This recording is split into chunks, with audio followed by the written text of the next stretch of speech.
Hello, Crones. It's Denise, Miss D from Croneposse.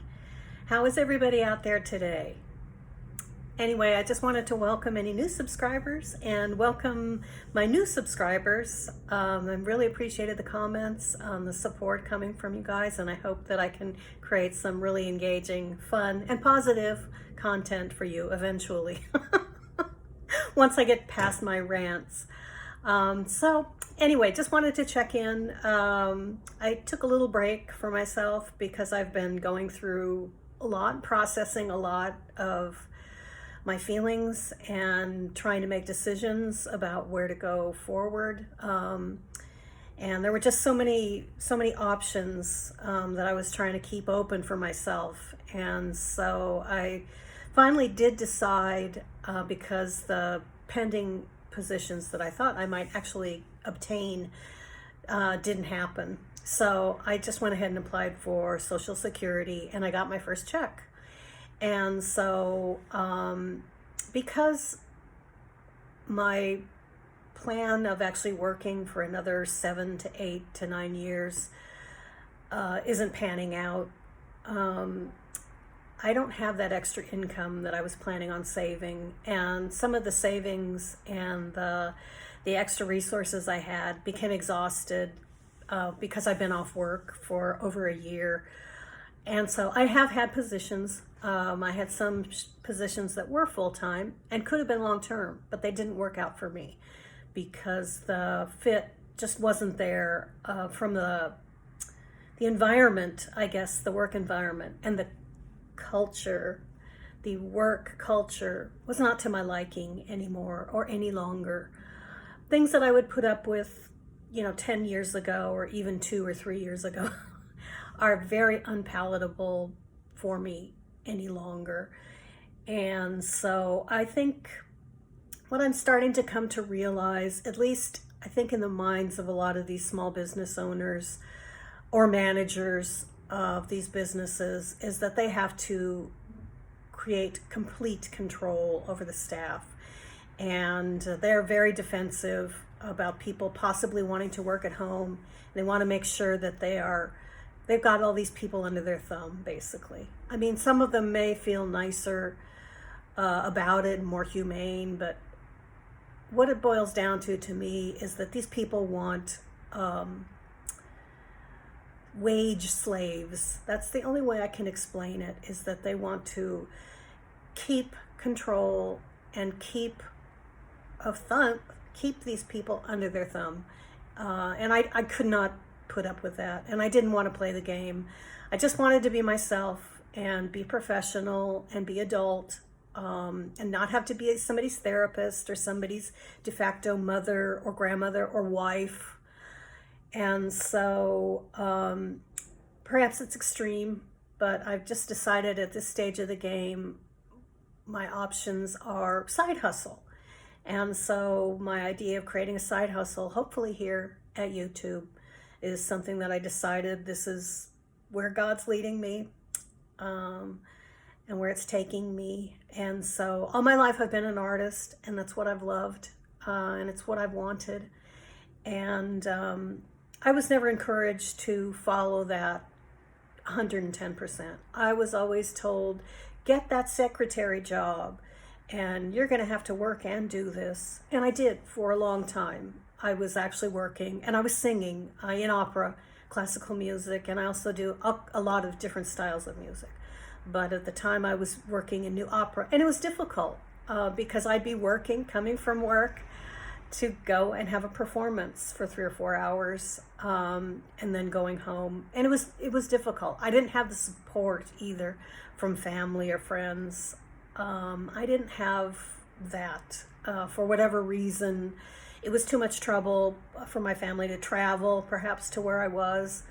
For other families, no, yet mine, it was always an issue. But my mother had a disability, so it wasn't easy for her. And I just don't think that they were that interested. And they were more interested in discouraging me from doing that and not taking a course in business. Nonetheless, that's where I ended up years later. And I played the part of a bookkeeper and an accountant and became those things. A lot of times I was taking jobs where I was the actual replacement controller, yet I wasn't paid the extra 10 or 12 grand. And I was told I was going to be an office manager, but I rose to the occasion. And so was there a reward for that down the line? No, most of the time there wasn't. And I would leave angry yet again and frustrated. So it just was what it was. It's another effing growth opportunity, AFGO, as we used to say. And I got a lot out of the experience in the school of hard knocks and, the lessons in life, college of life. And so they were great opportunities, at least initially. So here I am. I'm back on YouTube. And so I'm on a emotional roller coaster right now, trying to sort things out and not try to be too obsessed. I still have quite a bit of my silver collection of jewelry to sell, and so I have my Social Security, and my husband is also bringing in a small income, and we have a tenant here, another roommate, and so how long that will work out, I just don't know. We'll try to make it last as long as it can, but I would like to be able to just have the two of us living here long term. It's not ideal. We are in a 2-bedroom, but I'd like to have that extra space for us. And so here we are. So I was listening to the new people, new vloggers that are out there being suggested to me by the algorithm, and it's been great. You guys are very inspirational, and it's wonderful to hear people's point of view, other women from across the country. And I think what we have to say is valid. We are not crazy. We're not overly emotional or hysterical. I think what we have to say is really important, and it's world wisdom, and it's crone wisdom. And that's what the crone does, is educate the younger people of the population with their wisdom, not only what to do, what not to do. And we're here. We're still living, so we must be doing something right. Let's give ourselves a pat on the back for surviving and thriving and making all this stuff work. So for me, I have had my own income and supported myself for many years before I met my husband. And so I don't want to depend on him, and I never have depended on him. I always had my own money, and my mother imparted that to me from a very young age. I found myself leaving home early and in a relationship that turned out to be very abusive. No surprise, because that's the same relationship that my mom and dad had. So what did I know? I didn't know danger signs or red flags. In those days, I was just a very overly innocent young girl who was sheltered, not protected, but I had a very romantic imagination. It was fueled by movies and books and plays, and I got filled up with the reality of other people's reality. So going forward in my own life now, I'm choosing to embrace my artistry and my vision and empower those things for the time that I have left on this planet. It's not clearly defined because I haven't had the wherewithal to spend all my days and all my time trying to figure out what my vision was and how it was to be expressed. But I have a body of work and some pieces I've been working on. I was working on a one-woman show. I made a couple of demos, and so I have some things that I'm hoping to share with you, and I'm hoping to have the opportunities to perform maybe here on YouTube for subscribers and for the general public, hopefully. And so the fat lady hasn't sung for me, I don't feel. So I do feel that even though I'm 63, I still have a lot of gifts to share with everybody, and I hope to do that with gratitude and with love. And so I think what I'm most grateful for today is my health. Maybe not so much my mental health, but my physical health is as well. And I'm committed to my regular exercise regime, and I'm enjoying that, and it's providing a lot of benefits for me so far. So I wanted to just, anyway, have a wonderful rest of your day and the next couple of days, and we will be in conversation soon. Much love. Mwah. Bye. Hey, Crones. I just thought of something else, of course, as soon as I signed off and I went over to the Creator Studio and I'm watching the how-to videos. I kept thinking, oh, this is going to be, it's not brain surgery, right? It's going to be so easy. And I mean, it is. I get spun out when there's so many options to choose from. And so I'm watching this wonderful video from this beautiful and intelligent and so well-spoken woman.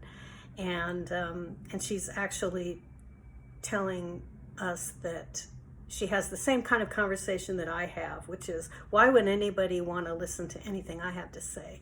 And I just think, oh my goodness, this woman is so beautiful. She's young, but she's very wise, and she's interesting, and it makes me laugh. But it's the same conversation I have, that everybody's looking at me and thinking of how, my face is asymmetrical, or that I look like a mime or Boy George or something, and they're laughing at me. Which maybe they are. And a lot of times I'm laughing at myself, but in a good way. And so I guess I'm just putting that out there because if you want those same things about yourself, you're in the right place. Because you're in a space where people get you and they care, and we understand all about that.